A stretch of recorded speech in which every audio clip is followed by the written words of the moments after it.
Okay, hello everyone. Thank you so much for joining us for today's webinar, the fifth in this 8-part series to complement your in-person training for the Seattle Heritage Responders team. These programs have been made possible through the generous grant funding support of the National Endowment for the Humanities. Today we will continue the discussion of some material-specific salvage tips. So 2 weeks ago now you learned about painting salvage.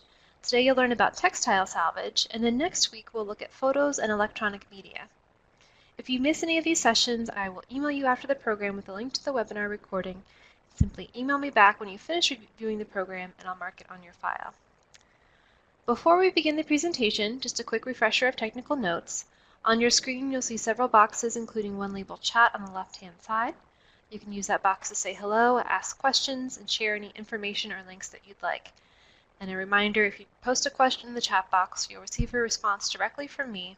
And any questions will be noted, collected, and then I will verbally ask them of our presenter at the conclusion of her presentation. At the bottom of your screen, you'll see a Files box. Simply click on the name of a file to highlight it in blue, and then click on the Download File button to save a copy to your computer. Our presenter has very generously put together some excellent resources for today's topic. Please do take special care to note the file labeled Do Not Share. Tips and tricks to remove the mud from textile collections after a flood. This is a publication that is typically a member benefit for those AIC members who are part of the textiles specialty group. We did receive special permission to share this file with you all as part of your coursework, but please do not distribute this document with those outside of the class. And with that, I'm very pleased to introduce you all to our presenter, Margaret, or Meg, Geis-Mooney. Meg has been providing a full range of services as a conservator, collections care, and a collections management consultant since 1979. Meg is available for both short-term and long-term projects on and off-site. She completed undergraduate and graduate coursework at the University of California, Davis in textile science. During her academic career, Ms. Geis-Mooney took courses that enabled her to fully understand textiles from the molecule up, and so be able to most successfully preserve and conserve our textile and fiber heritage and legacy. She has worked on staff at the Cloisters at the Metropolitan Museum of Art in New York and at the Asian Art Museum of San Francisco. She recently completed installation work for the exhibit Veiled Meanings, Fashioning Jewish Dress for the Contemporary Jewish Museum in San Francisco. Meg belongs to the American Association of Textile Chemists and Colorists as a senior member, the American Institute for Conservation as a professional associate, and has been a member of the National Heritage Responders, formerly AIC CERT, since 2011. She was appointed to the City of Petaluma Public Art Committee in March of 2015. She co-taught the AIC CERT Heritage Preservation, Emergency Planning and Response Workshop on the West Coast in January of 2012, and the Textile Costume Fiber Salvage section for the FAIC Disaster Training webinars held with the Miami Heritage Responders in August of 2017 and for the Texas Heritage Responders in April of 2018. And with that, I'd like to turn things over to Meg for her presentation on textile salvage. Good morning, everyone. Thank you very much for joining us this morning. Let's see if I can get this. So basically, as just mentioned, I've been a textile conservator for over 30 years now and have taught a lot of workshops and given lectures on the subject. And I've basically broken down what I call megisms that should be on a t-shirt. Ideal versus reality, ounce of prevention, pound of cure. I have to admit I stole from my grandmother. There's always a fabric or fiber solution. And in the case of working with collection stewards, I'm sure you would agree with me that this last one, if it's not one thing, it's another, is very applicable in all of our work. I want to give you some audio warnings. I'm giving the webinar here in my living room that has a collection of antique clocks that bong on the quarter hour and the half hour and the full hour. I'm hoping that my microphone won't let all that bonging come through, but I don't want to startle you all in terms of all of a sudden when the bonging starts going, because there's no way I can stop these clocks because of the possibility of them not starting again. It's my pleasure to speak with you all today. It's a lot of information we're going to go over today, and it's a lot to cover. But the good news about these webinars is that you can come back and watch the webinar to catch anything that you might have missed or didn't quite understand the first time after Jess posts it to the YouTube channel. And also in terms of my, feel free also to connect with me via email or a phone call. We're in the same time zone, for heaven's sakes. If there's something that's you need a quick answer to, I'd be happy to help in that regard. More information about my background is in my bio in the files below if you're interested in further information. So let's go ahead and get started, because as I mentioned, there's a lot to get through. As has already been mentioned by the health and safety webinar you've already had, and also by the paintings conservator, we are, of course, tasked with preserving both people and objects and artifacts. And the objects and artifacts are made from organic and inorganic media. Now, as has already been mentioned, people always come first. So we need to stress that. It's really hard to keep track of sometimes in the midst of minor disasters to major disasters. But people and their safety and health must come first. I refer you to my reference list because there's a really fabulous volume that I recommend that should be on everybody's bookshelf called Health and Safety for Museum Professionals. And it was published by the Society for the Preservation of Natural History Collections. And it is just a wonderful source of information on all sorts of health and safety issues for us collection stewards. My particular area of expertise is objects and artifacts made from organics, such as textiles, costume accessories, the upholstery part of upholstered furniture, and basketry, such as basketry. So giving you some background first, so you can customize the solutions for your own collections in your own locations and with your own staffing situation. Let me talk a bit about textiles and their problems without a disaster, and then their problems in a disaster. So my definition of textile is basically an object made out of fiber or fabric that is sort of two-dimensional structurally. It's sort of flat. Of course it isn't actually. Everything's three-dimensional, but it's terms of, generally speaking, it's a flat thing. Costume is usually three-dimensional structurally, especially here in the West.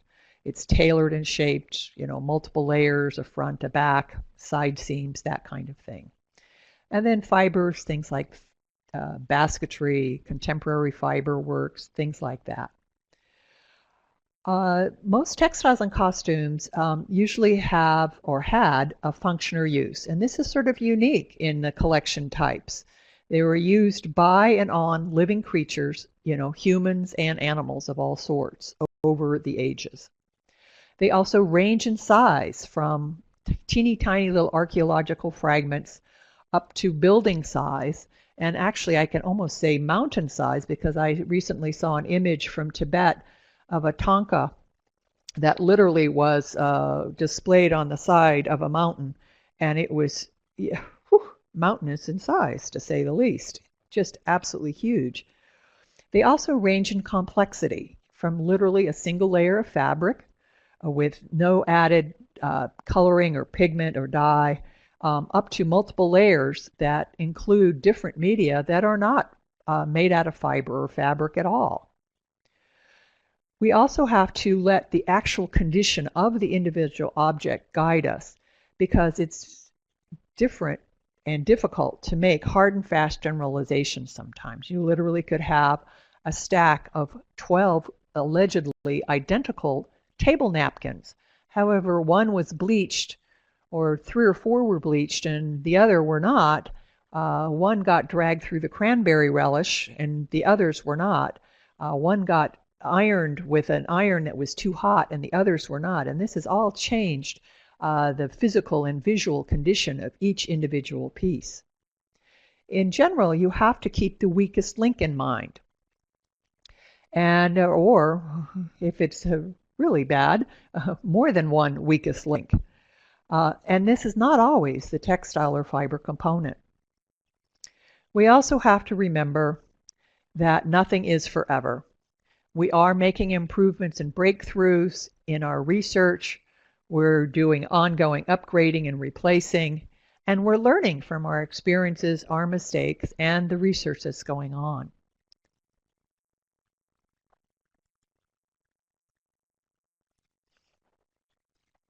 So the sources of deterioration that our objects and artifacts are assailed by I sum up in these 5 categories: inherent vice, physical and mechanical stress, light, high temperature and relative humidity, and contamination. And basic disasters are most or all of these sources in a short period of time, whether the disaster is large or small or in between. And of course, there's a synergy among the sources that overlap at times, and especially during disasters. And the basic chemistry and physics of our work, unfortunately, is we can't stop the deterioration. We can speed it up or we can slow it down. And obviously, in our professions and with our collections, we want to slow down this deterioration.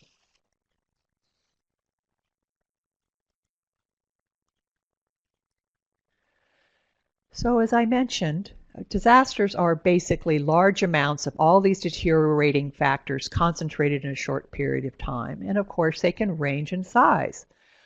It can literally be one storage box in one corner of one room, or it could be the whole corner of that storage unit, or it could be the whole room is involved, all the way up to a whole region or state.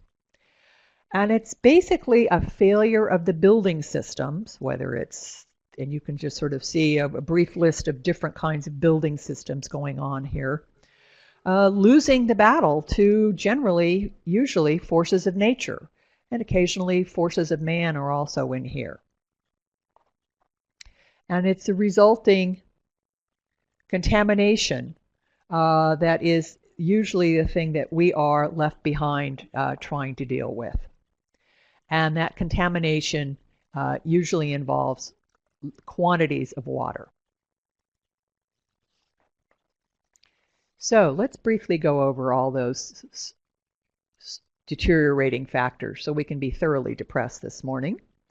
So inherent vice I define as what something is made out of, how it was made, how it was used, and how it was previously changed. So in the case of textiles and costume, we have these 3 types of different fibers, chemistry-wise, that have been created, used to make objects and artifacts. And so we have the natural fibers such as silk, wool, cotton, the other bast fibers, jute and hemp, along with linen. We have the man-made fibers, acetate, rayon, lyocell, bamboo, and then the synthetic fibers like nylon and acrylic and spandex and polyester and polypropylene. And here's just for your information the Federal Trade Commission's naming convention for fibers, because this is something that is not well understood by most people and get the trade name mixed up with the generic fiber name. And by law, here in the U.S., if you read a label, it needs to have both the trade name, but at least they are definitely required to have the generic fiber name.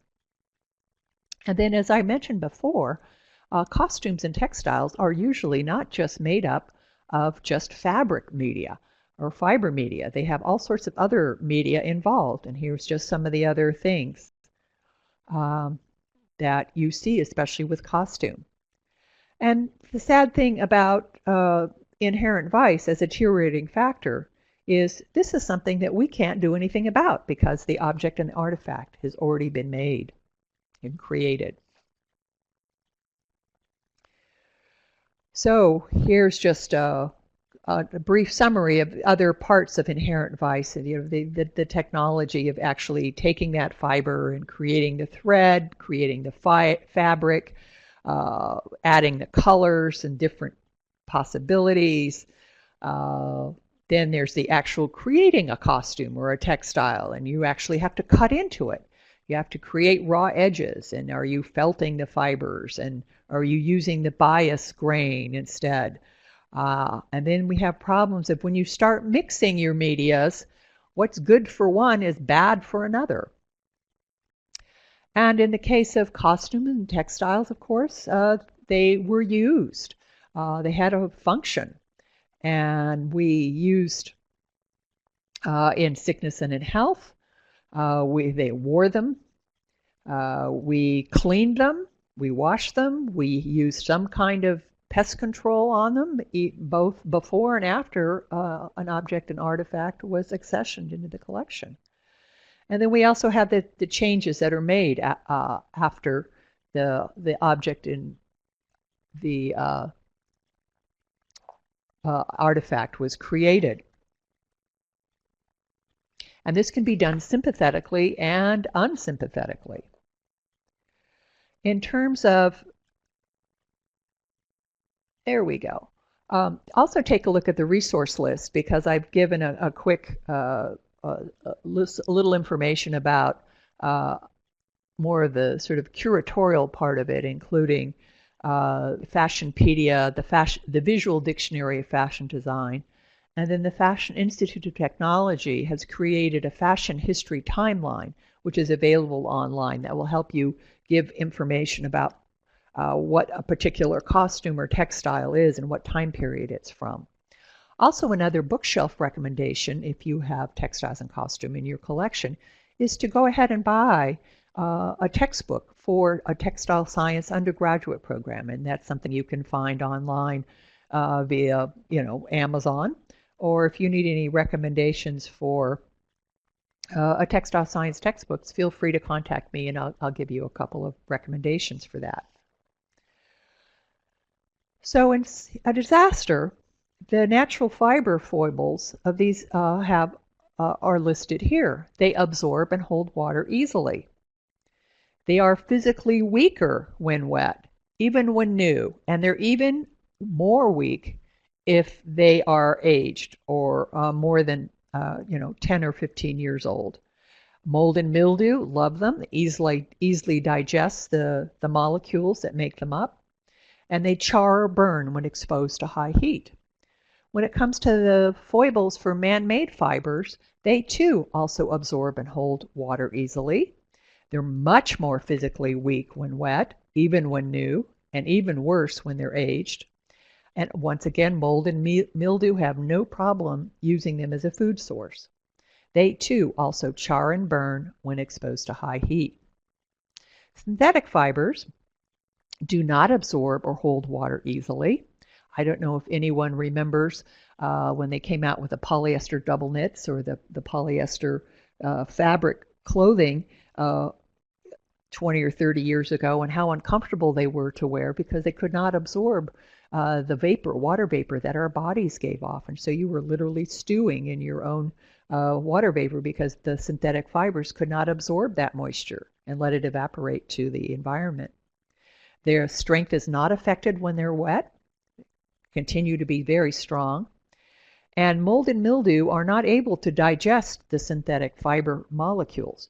However, if there's contamination present, whether it's foodstuffs or body oils or salts, the mold and mildew can digest that, and so will thrive in that situation. When exposed to heat, they will melt and not necessarily char or burn, and they will actually melt when exposed to heat that's lower than in temperature than that would affect natural or man-made fibers. The Conservagram series by the National Park Service has much more information also about the different characteristics of the different fiber types. And then, of course, we have the other medias. The organics will hold and absorb water easily. If they're synthetic, they'll melt if exposed to heat. The other complication when it comes to the technology used to create color is that the dyes are probably not fast in water, no matter the pH of the water, due to the early dye technology. They just hadn't got dye fastness in water down yet in terms of chemistry. And or depending on the environmental or cultural situation, they might not have had the extra water that was needed to adequately rinse out yarns or fabrics that were dyed or mordanted in their creation process, and so just have excess unfixed dye lurking on the surface and in the fibers waiting for an excess of water to bleed or move in that situation. And the mixed media will have differing responses to heat, water, and drying. And if they're, of course, been made together in close, intimate contact, that's going to cause a conflict. Just as an example here, we have an ecclesiastical garment that was made with an absolutely beautiful silk brocade fabric, but was lined with a jute fabric that's very acidic as it ages. And in a damaging situation where there was too much moisture in the storage box for this ecclesiastical, you can see the tide lines. Now let's see if I can figure out how to use this arrow. There we go. It looks like it's, well, maybe it's not going to work today, Jess. Let's see here. Oh, let's see. Nope. I can click on it, but it's not working. Well, we'll just have to, let me try this way. Sorry about that, Meg. It seems like it has the same problem as it did before. Yeah, it just the pointer is stuck up in the margin there, and it's just not going to move no matter what I do. So we'll just have to use our imaginations. And well, it's not hard to see the yellowish tide lines, and also at the lower level, the more brownish tide lines of from the water contamination. And that the mixed media has not helped. That the acidic has made the water even more acidic, of the acidic jute. Okay, and then we have the, here's some demonstrations of the fabric construction foibles. The one on the right, the blue, it was you have a very loosely woven fabric, and it has literally just slipped loose from the seam allowance, causing a gap and a hole. And now, of course, that loose ground fabric is now also unraveling. And because there's a difference in the texture, there's also a visual condition issue because there's a different perception of the gloss. The costume on the left, you can see that the seam allowance through it's a translucency problem, and so the visual impact is there just because of the fabric.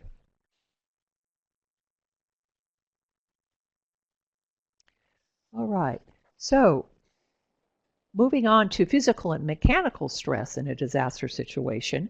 Basically, physical and mechanical stress is the effects of gravity, the flexing and folding and movement, for example, use of bias when the textile or costume was created. And so this physical and mechanical stress is really because of that functional aspect that textiles and costume usually have in their lives before coming into your collection, of being worn and walked on or draped over the edge of the bed or the edge of a table, or the dog chewing off a corner. There, talk about the ultimate in physical and mechanical stress, having the dog chew off a piece. It just, gets worse in a disaster situation.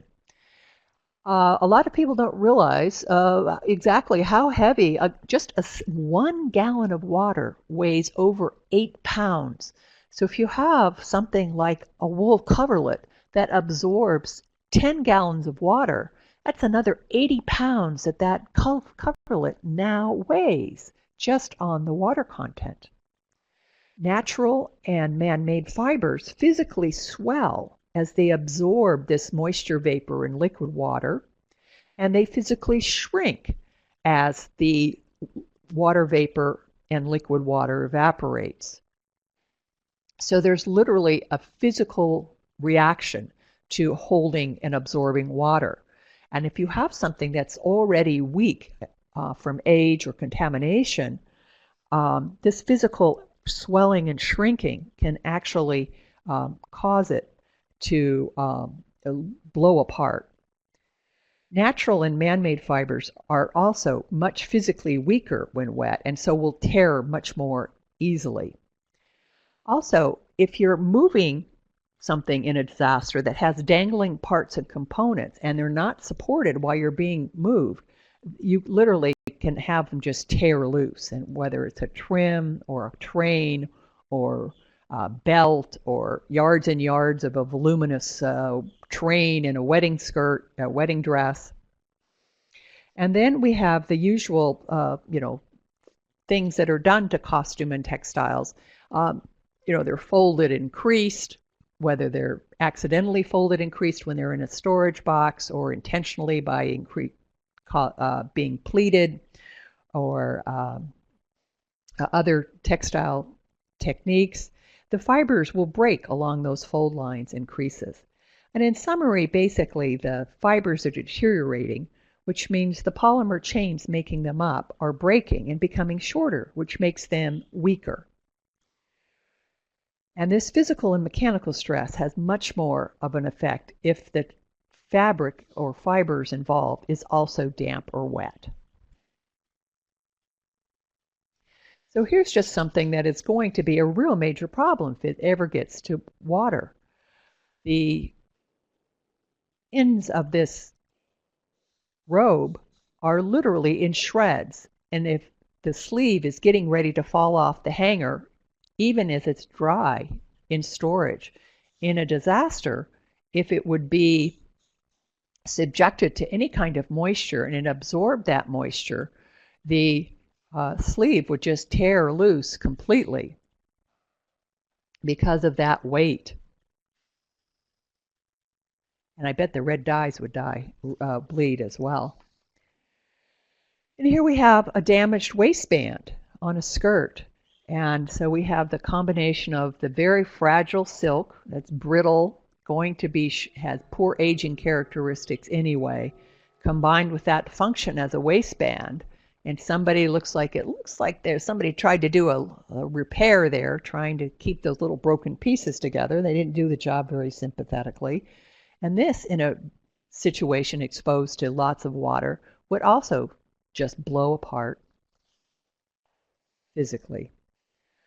Light, of course, we have to worry about not just the ultraviolet portion of light, but all wavelengths of light, because all wavelengths of light are absorbed by the substrate. And then in the case of color, what's re-emitted is what the color we see with our eyes.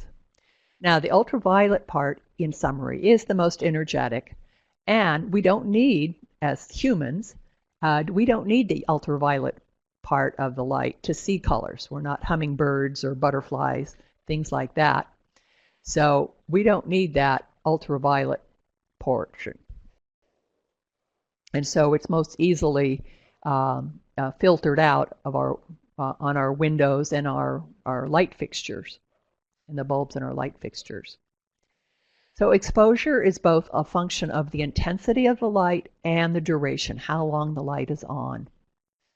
So if you can decrease both of those, you will get much better durability in terms of color and physical strength for things that are made out of natural fibers. The recommended levels for display is 5-foot candles or 50 lux, which usually makes most exhibition designers groan, but it can be done. The exhibitions can be designed where the objects that are made from natural and man-made fibers need to be at this light level. So here are some of the things that this energy that's absorbed by the molecular chains causes the problems. In the case of silk, made out of 5 or 6 different amino acids. The tyrosine amino acid literally will just rupture its chain. It gets enough energy and it just breaks its molecular chains there. The dyes and pigments change or fade. And what's happening is, of course, is that the energy is changing the color chemistry on the molecular level. And then undyed white fibers re-emit the light into the yellow wavelengths as the molecule chain gets broken and becomes shorter. And of course, it's not just the ultraviolet end of the spectrum we have to worry about. We also have to worry about the other end of the spectrum, where the infrared spectrum is, because that's absorbed as heat energy. And in summary, in terms of light, basically, we just have to remember that it's both cumulative and irreversible. There's no such thing as having something rest in dark storage that will somehow restore its color or restore its molecular strength. That is a myth. So in a disaster situation, it tends to drop in importance. We need enough light for personal safety and so we can see what kind of damage we're looking at. However, if you are having to work outside during salvage operations, try to work in the shade. It's both healthier for you and also healthier for the objects themselves. You can rig up tarps and things like that to provide shade, or work in tents and canopies.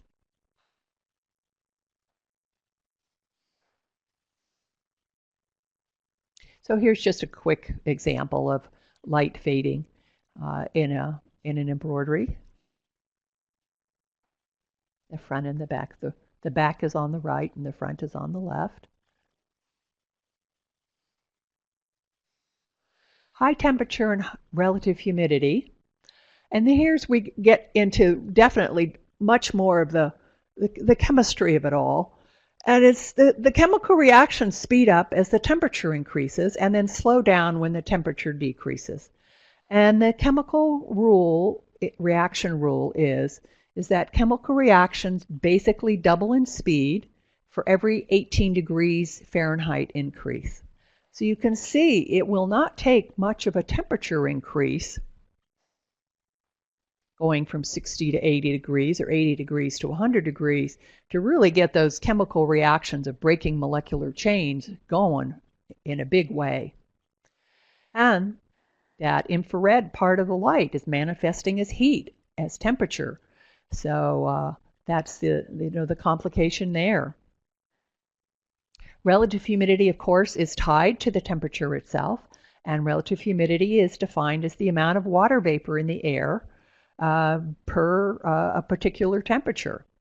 And as the temperature gets warmer, the environment is able to hold more water vapor.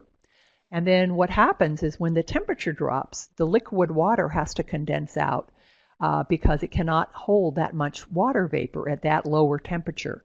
And this is the definition of dew point. So as these natural and man-made fibers absorb the water vapor and physically swell, and they get heavier. And as the relative humidity drops, they lose their water vapor contact and physically contract. And as already been mentioned, mold and mildew can also occur at higher relative humidity and cooler temperatures. Specifically to textiles and costume, dyes can bleed and run at higher relative humidities. We start getting metals reacting. We get iron rusting, we get copper blooming, we get corrosion of different mixtures of metals. And in the case of costumes and textiles, these metals might not be in plain sight. Fibers also become brittle if they get too cold. They lose their flexibility. And so here's some of the overlap with physical and mechanical stress. You literally can crack a textile if it's not supported while it's being moved and it's frozen or really cold.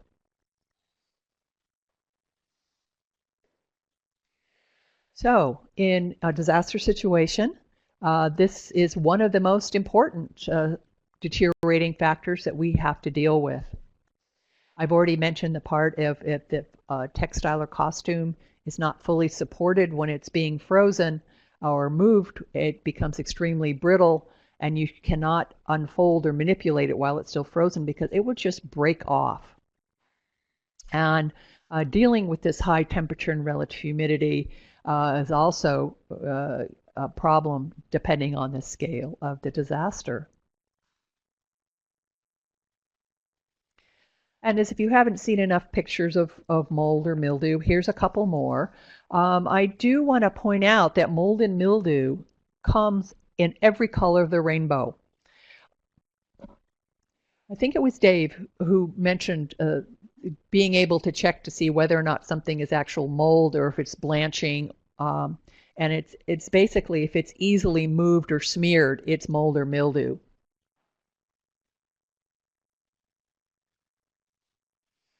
And then here we have different corrosion on different kinds of safety pins. And there's also, it's not just the contamination from the corrosion, but it's also the physical stress of removing these corroded safety pins. You can already see the size of the hole on the textile on the right.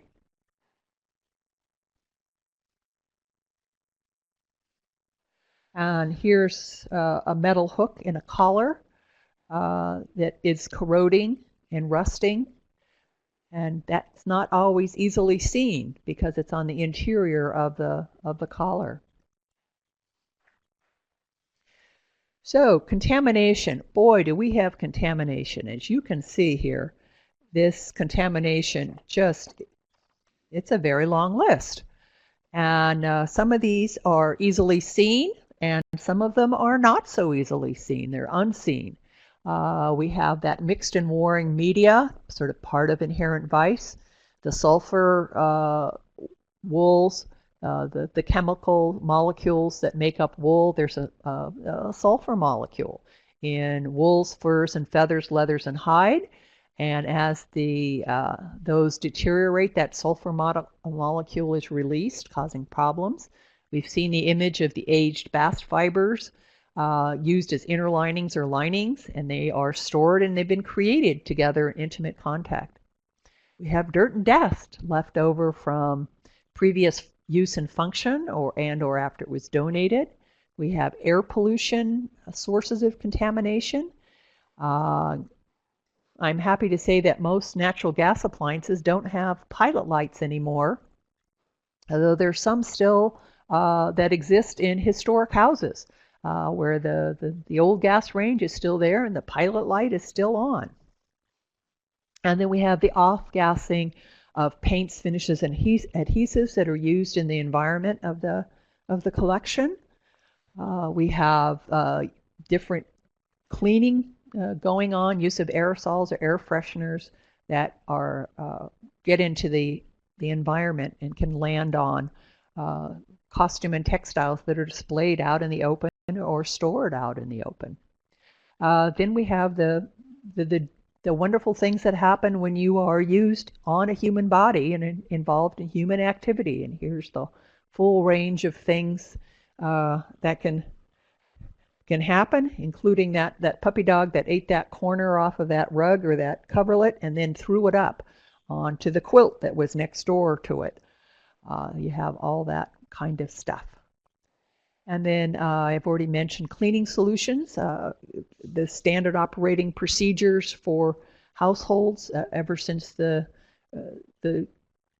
detergent industry came on the scene. Is there's an incredible amount of detergent residue and perfume residue and bluing residue and softening residue that's all left behind, intentionally engineered to do that. We also have past mothball and pesticide use, and it's usually undocumented in historical collections. And then we have the wood acids, and here's the list of the three that are most involved, as well as formaldehyde, transferring from wood shelves, drawers, chests, particle board, cardboards, tissue paper. And then, of course, the biological good old mold and mildew rearing up their little fruiting body heads. And we're not even done. Here's some more contamination. We have our pests, both two-legged and four-legged and multi-legged. Fly specks from flies and other insects flying around and landing and doing their thing on costume and textiles that are displayed or stored out in the open. Vandalism, whether intentional or not, touching spit wads, gum, spray paint, the whole thing. And then sort of it's also the waterborne stuff, and this is in a disaster where we really do see a lot of it. And has already been previously mentioned, this is not clean water. This is water that's been contaminated from damaged industries, from sewage and septic systems, from rotting dead animals, and cars that are floating in the floodwaters. And then there's contamination from what I called seemed a good idea at the time, and it's sort of unintentional, and we'll talk about that in a sec. And so in a disaster situation, this contamination is activated by the high temperature and relative humidity. The rate of reaction is increasing, so they're increasingly interacting, those molecules. And all those external sources, including the smoke and the soot and the firefighting foam. And then as the drying and the water removal occurs, the tide lines occur where these contaminants become concentrated.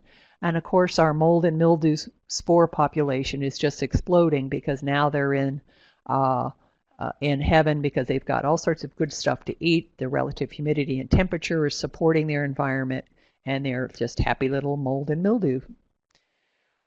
In terms of some of the contamination, we see from human body contamination, we have underarm, so we have the perspiration stains, interacting with any kind of deodorant, interacting with the dyes and the fibers of the silk. And so when that would then interact with any contamination and disaster, it's irreversible damage. Here we have a hanger that was having problems all by itself in a damp environment. The mold and mildew was getting started on the muslin that's been wrapped around this wooden hanger. The fabric served in the damp environment as a sponge, and the mold and mildew, since mold and mildew spores are everywhere, except for in perhaps a computer clean room and everybody's walking around in Tyvek's bunny suits, mold and mildew is just waiting for the right environment to go through their life cycle. Here we have the back of a framed girlhood embroidery, and you can just see all the tide lines from being in an environment where the moisture in the next room over went through the roof during the firefighting efforts, and so we get tide lines, and we also get mold and mildew blooming and growing. Here's an example of I thought it was a good idea at the time. It's a landscaping rocks used in an exhibition case. They didn't even rinse off the landscaping rocks. So here we have this gritty, dirt, sandy kind of stuff, and just even in a normal situation of moving things around, this is going to spread to the artifacts, and you can see we have a wide variety of artifacts and objects in this case that would not appreciate having grit, dirt, sand around their surfaces. And in a disaster situation, this would then be spread all over those objects as well to ill effect. Another old kind of timey one that I'm glad to see seems to have fallen out of favor is for quite a long time, the only kind of tissue paper that was being touted as safe for collections management happened to be something that was tinted blue. And of course, in a disaster situation, that blue coloring was not fast in water, so it was actually causing a lot more problems than It should have, but it seems that the blue color tissue paper has fallen by the wayside, I'm happy to say. So here are some recommendations. This is particularly poignant in my case because of the October 2017 wildfires that took place in my region and also are still going on in different fires, but in similar locations and causing similar problems with air quality. Basically, turn off if you have approaching wildfire or if there's poor air quality in your area. Turn off the makeup air component of your HVAC system. You do not want to be dragging in this poor air quality that's full of all sorts of smoke particles and other contaminants from these fires into your collections. So for the short term, go ahead and turn off the makeup air component of your HVAC system. If you don't have an HVAC system, make sure you keep all the windows and doors shut tightly. This might be a good time to make sure that all your weather stripping is up to snuff so this contaminated air is not sneaking into your building. If the power outage is likely, to something that is now going to be done here in Northern California post the October wildfires, is that the power company is literally going to turn off the power in a region, the power grid in a region or an area to prevent further fires from happening when the power lines go down. And if you know this is going to happen, turn off the HVAC system ahead of time and then change the settings so the HVAC system has to be turned on manually.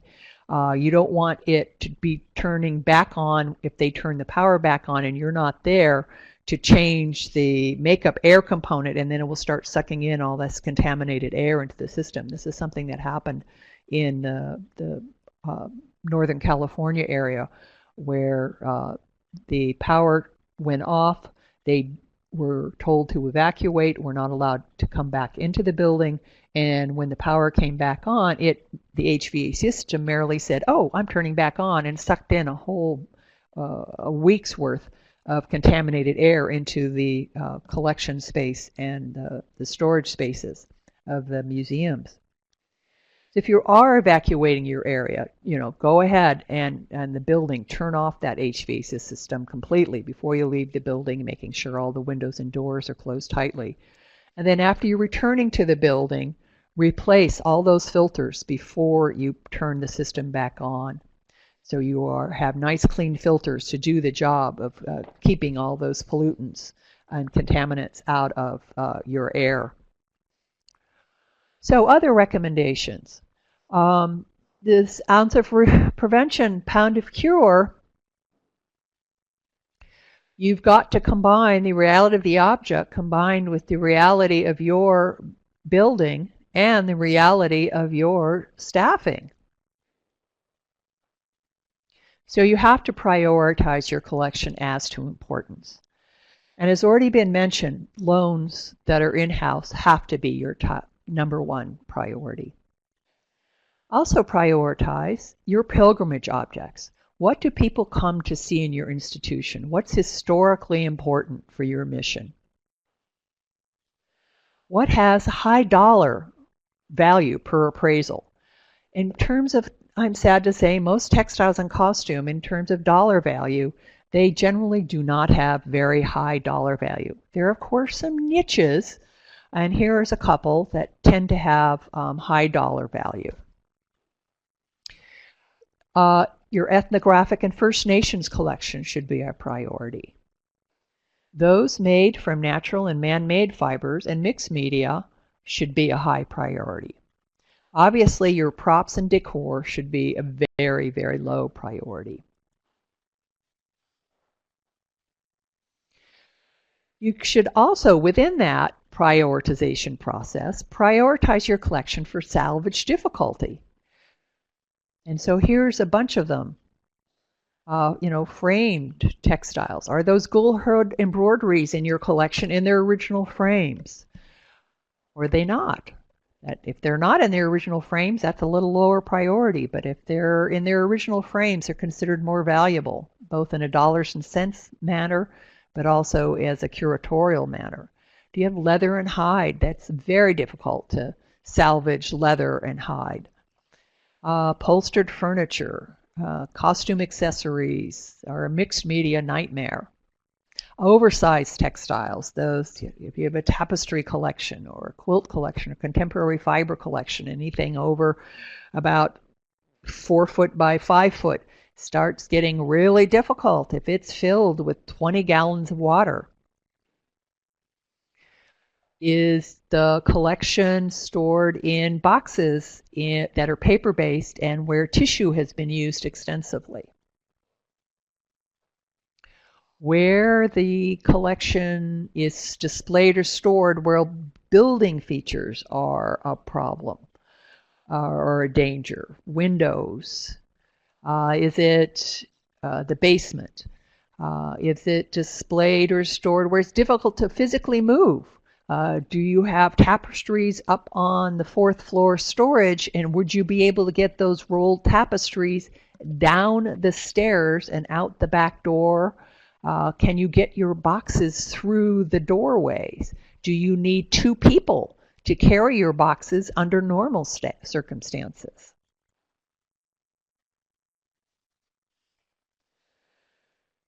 So I had mentioned briefly where and how something is stored.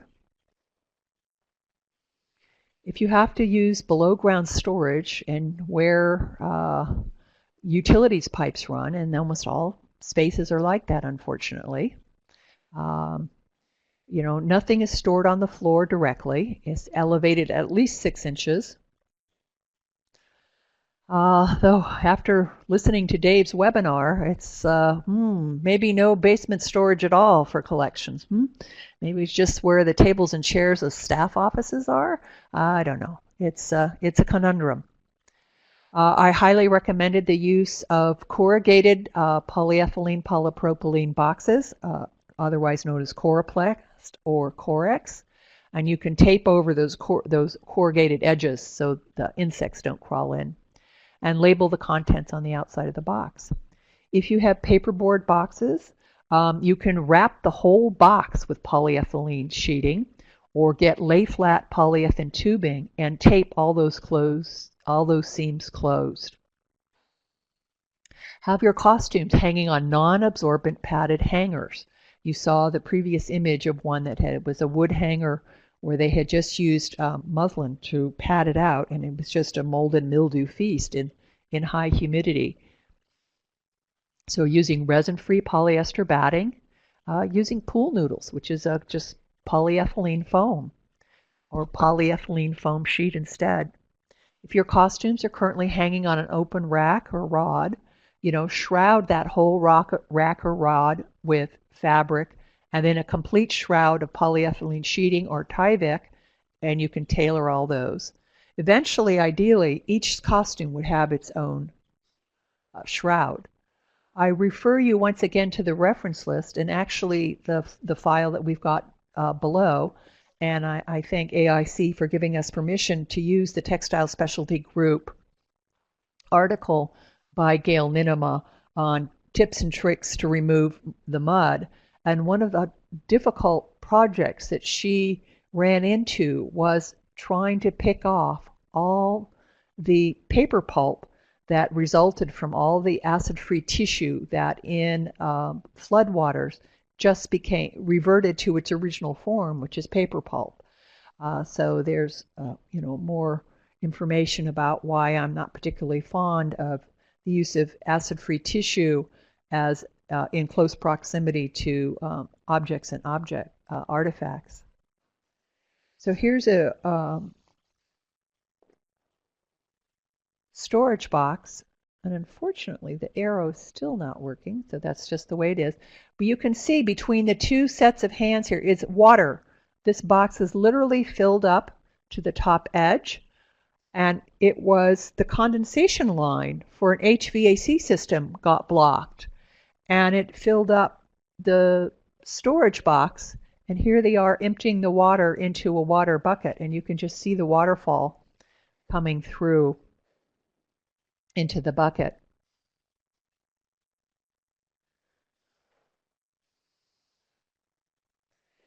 So other recommendations dealing with where and how something is stored. Water alarms. Get those water alarms. They're both inexpensive and inexpensive ones. You put barriers between worn media, either aluminum foil or Tyvek circles under buttons and insignia to separate them from that wool ground fabric that's making up that uniform jacket. Each artifact or object labeled with a water-resistant hang tag label with an undyed string or thread that is visible with minimum handling. This is another situation I've run into in salvaging, is that the only identifying number is inside the center back neck or inside the waistband or inside, or there's only one on one edge of a very large tapestry. And of course, Murphy's Law rule is that label is in the edge that's rolled onto the tube first. So in terms of object and artifact labeling, please get a label with a thread that extends beyond the edge. A big object is labeled in more than one place on opposite ends, and that you have a written labeling policy that everybody adheres to, so everybody knows how they're supposed to label things. I recommend that each storage box is first lined with a piece of fabric that's large enough to be used as a sling, so you can remove the artifacts from the storage box easily, whether it's a disaster situation or not. And remember that you may need at least 2 people to lift the sling out if the box is water soaked or if it's a large box. Also use fabric. The ideal here is that, of course, each object would have its own individual box. Well, that, of course, is not possible 99% of the time. And so if you're going to have more than one set of objects in a box, use fabric as an inner lining to separate objects from each other within that storage box. So here are some of the different kinds of water alarms and systems that are available. And I have to say, every single year in this era of smartphones, it's possible now to get water alarms that will phone you on your cell phone. And if your cell phone is busy, on to the next line to say that to alert you of a water problem. The nice thing about the ones on the lower right-hand side is that they're usually run about $20, and they have a 6-foot lead. And basically, if any moisture connects between the 2 little contacts on each little foot, an incredibly loud alarm sounds. Well, if the building is closed and nobody's inside the building and nobody can hear it outside the building, then that alarm is only worthwhile if there's somebody in the building to actually hear it. So keep that in mind. There's even systems on the upper left that can detect when all of a sudden there's a large quantity of water moving in the pipes, and it can literally cut the water off. This is like when you have a major water line break inside the building. Much more expensive to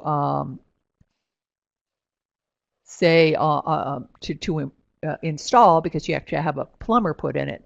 But it's something that's very worthwhile in terms of if you have major plumbing going on in near your storage area in the basement, to have one of these installed in case something breaks, and then it will automatically turn that water off. And then here's just some images of using those slings, getting things in and out. Means of a lifting board on the upper right-hand side to safely move something that's fragile or brittle to begin with, and then in a disaster. Here's a image at the lower left-hand corner about the tags that are outside. So each of these objects are very easily recognized and identified by their accession number. And same with the rolled textile on the right. It's on the outside of the roll. You can also use fabric as an inner line to separate the layers if folds are needed, say a bodice or a sleeve or something like that.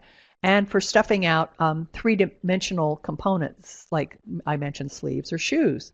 You can also start with a core of crumpled aluminum foil that the fabric is then wrapped around to pad out those three-dimensional components like shoes or gloves or hats.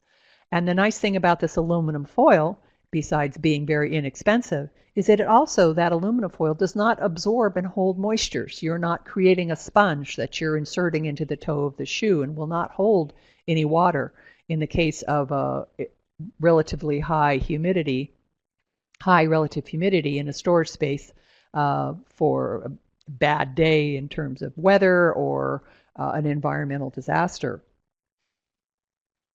You can also use fabric as the outside wrap of rolled textiles and frame textiles, and then covering the whole set with polyethylene sheeting or lay flat tubing with the seams taped. And remember, if you're rolling textiles for storage, you have the end of it. Make sure that opening's facing down, not up. And then if there is water sheeting from the ceiling from a block condensation line, that it's sheeting off of that facing that's going down and not up. If you're a custom-made hanger or shroud or outside cover, also label it with the individual accession number. I also recommend that there be an individual shroud for each hanging costume, even if it's inside a powder-coated metal storage cabinet, and that the shroud be labeled. The other thing about this individual shroud is not only is it keeping the costumes to themselves, so no intermingling, no catching of buttons on each other, and it allows them to slide in and out of the storage cabinet quite well. But it's also then a means of monitoring insect activity because you'll open up your storage cabinet and there will not see frass in the bottom of the cabinet and you'll have no idea which costume it came out of. You'll just have to investigate some shrouds and decide from the evidence caught in the shroud who is the guilty party. The shroud will also capture any components that are falling off of your costumes. Is it, 3 more sequins have fallen off the ball gown. Another button has fallen off the army jacket. At least it will be kept in close to its original costume. And so here's a drawing of what I call it a no-sew costume shroud, and it just uses flat fabric and gives you a head start in getting those individual shrouds going for your costume. So you guys have a lot of homework. You already know that when you signed up for these responsibilities, heritage responders. And once again, my hat's off to all of you for taking this on as well. I know you all have so much to do already, and just it's so wonderful that you've decided that this is also important for your institutions and your collections. So reach out to your first responders and have them visit your facility, all shifts, periodically, and pointing out where your high priority artifacts are and loans are. Especially if you're a loan, you have loans that come in and out. They need to know that in this gallery, there aren't any more loans, but they're now in that gallery. And I have to admit, it might be the baby grand piano on the second landing is considered the pilgrimage piece for your particular institution. Darn if those first responders won't throw tarps all over it if they haven't been able to drag it out of the building for you during an emergency. Reach out to conservators who are specific to your collection types in and out of your area and get their 24/7 contact information and get that information into your D plan or your prep plan, and those information about what those are also on my reference list if they haven't already been referred to by other speakers. And then gather the supplies ahead of time that you need to protect and salvage your high priority artifacts and store them where they're needed and labeled.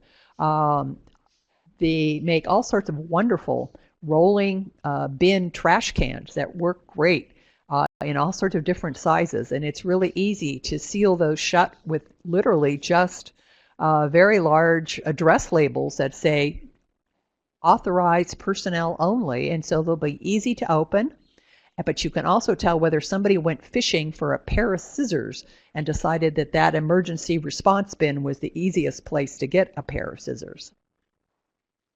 Determine ahead of time if you've got oversized textiles in your collection, where they can be laid out or brought to if you needed, and how would you get them there.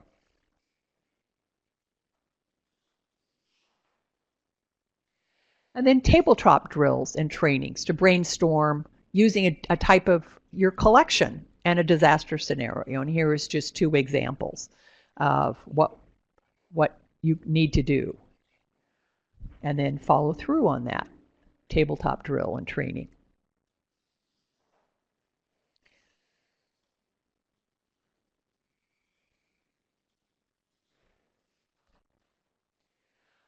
And I'll just reiterate, of course, the most important thing is for you to protect your own personal health and safety. And here's just a quick list of things that I recommend. Please, please, please do not reuse your nitrile gloves.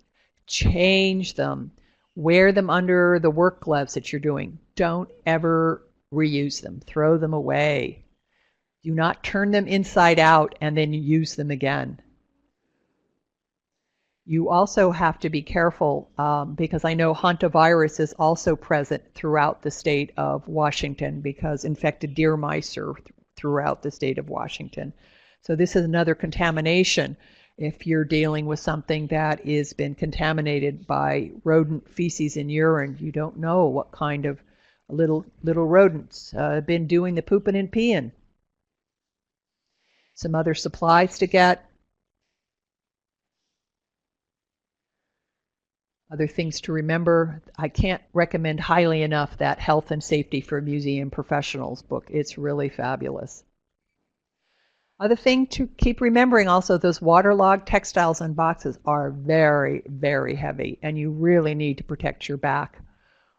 Use of carts. And you can literally use a piece of polyethylene sheeting, just laid on the ground, and lay the box on that, and you can literally drag it around on the ground using that.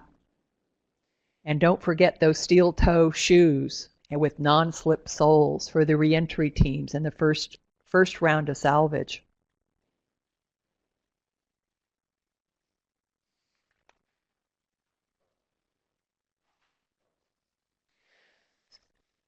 So some salvage tips in general. It's very difficult to, it's once again one of these things where you need to look at your own specific collections and your own priorities within that collection and get specific training on salvage tips for your particular situation.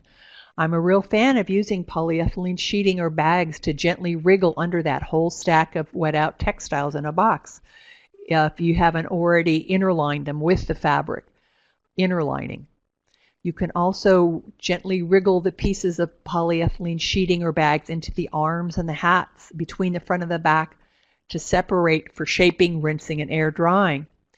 And if you're actually using bags, you can use the 2 sides of the bag to separate the textile and use it for stuffing out.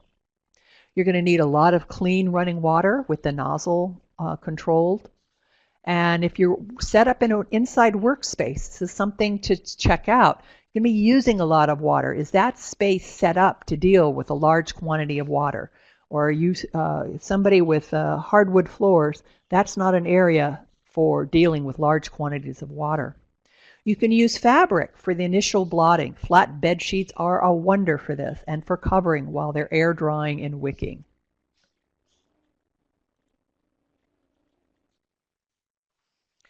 The use of the PET pee pads has already been mentioned, and they're fabulous for inserting into the edges of upholstery, for blotting. They're very inexpensive. Also be aware that the plastic polyethylene hangers may fail if the costume is waterlogged because it's just too much weight for the hook. You can unframe frame textiles to allow the components to air dry and to also discard those backing boards There's no need to keep those backing boards if it's not original to the frame textile. The air circulation is so critical to slow down the mold and mildew growth that has already been mentioned. And you want the fans directed around, but not directly pointed at the textiles and costume. I hate to tell you, but once the mold and mildew population is visible to our naked eye, you probably won't be able to remove all the staining after the disaster. It's the number of fruiting bodies and from them actually consuming and then excreting on. It's just the reality of removing that kind of staining from a historic textile or costume. And then there's some safe turning over techniques for small to large textiles. Let me show you a couple of images of that. Oh yes, and then of course I get my extra large absorbent pea pads from good old Costco. As you can see, they're very affordable. They definitely need to be in your response kit. And then, oh, here's that image I wanted to show you about. This is the green one is had a wool jacket on it. And in this, you can see how that hook is opened up. And you can see if a closet rod was there, it would slip right off that closet rod because that hook has opened up so much. So be aware if you have using polyethylene plastic hangers for storing your costume collections on, that's going to be a problem. And here's some alternatives for hangers. And then here's some methods for turning over textiles. They're very simple, not rocket science. Once you know how to do it, it makes it much safer for the costume and the textiles and much safer for you. The scale is just different if you're turning over a large quilt or contemporary fiber art or a tapestry. For number 2 there, basically a rolled textile. It's just a matter of how you lead have the leader coming off the roll first. And of course, you'd be onto a clean surface. Getting near the end here, folks. Basically, if you have soot or odor present, you need to consult a conservator immediately for possible removal methods because it's a combination of the actual textile, individual textile or costume itself, what materials burn to create the smoke or the soot, and then the possibilities of, and then between those two things, there the possibilities. But I have to tell, even in this day and age, it's a very long, drawn-out process. Freezing does help at the beginning, but then it's any kind of handling with soot present is really a difficult situation. So here's some supplies I recommend that you get right off the bat. Those flat sheets. I love those polyethylene top folding tables, and now they make them adjustable height so you can actually use them while you're sitting, sit it in a chair, or while you're standing. Once again, standing and trying to work at a table that's at the height for sitting is really going to do a number on your back. So having a table that can be adjusted up to standing height is much safer for your health. 2 to 4 mil polyethylene sheeting, lay flat tubing, easy to obtain.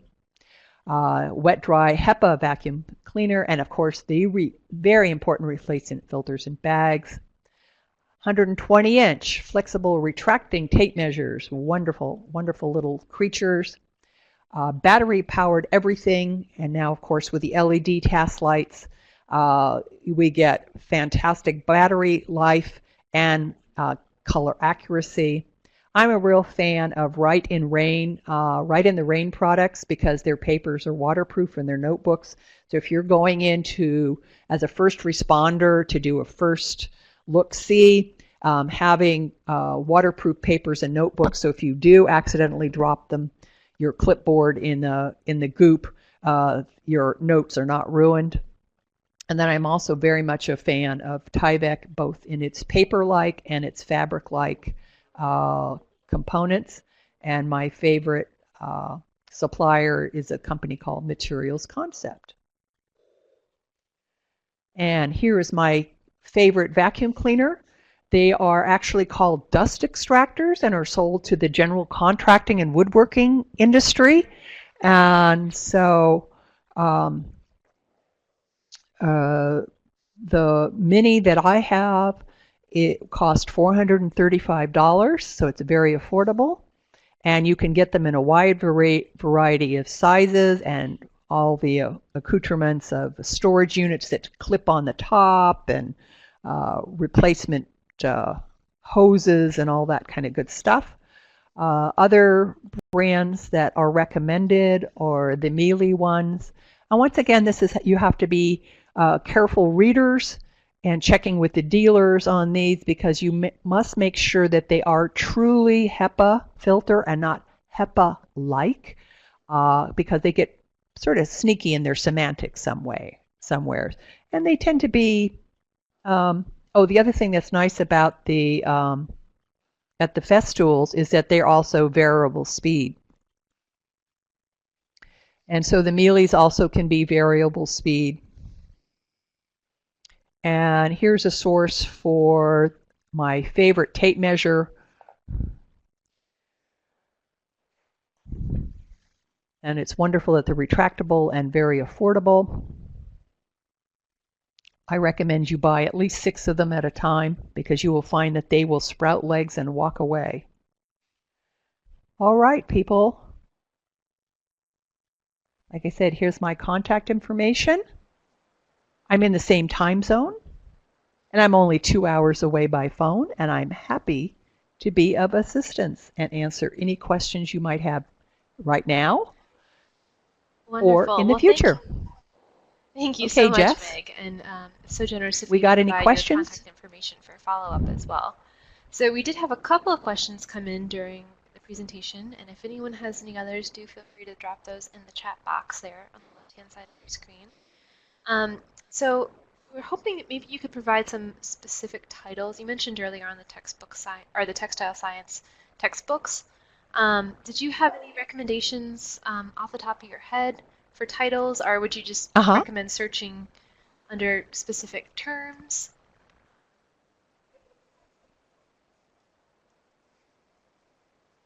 I think actually, I unfortunately am far enough from my bookcase that I can't quite see them. But yeah, you can, you do the usual, textile science textbook in Google search or Amazon or whatever, and there'll be a whole bunch of them. What I can also do, Jess, if you're interested, is send you that information that you could Sure, yeah, that would work. then share via email with the rest of the folks. And then there's another question about the water alarms. Great, be happy to do that. Discussing, and one of them in particular, it looked like you could see the name brand on it. Do you know, was it Sonnen? I can go back to where that was. Okay. Yeah, as I recall, it's Sonnen, S-O-N-I-N. Yeah, and once again, it's one of these things where, if you buy it from a disaster preparedness catalog, it's like $35, but if you buy it via Amazon or some other, I've even seen them in my large hardware stores. Oh, wow. They tend to drop to, $15 or $20. And I hadn't heard about the ones that will alert you on your phone. That's great use of the technology. Yeah. It's once again, it's the, what they call the Internet of Things. This is absolutely one of those. I don't care about my refrigerator telling me whether or not I've got orange juice on the shelf, but having my water alarm system call me or text me. And they've also got it where you can also set it up for temperature, or relative humidity. If the temperature gets too high or too low, if the relative humidity gets too high or too low, or, they've detected water.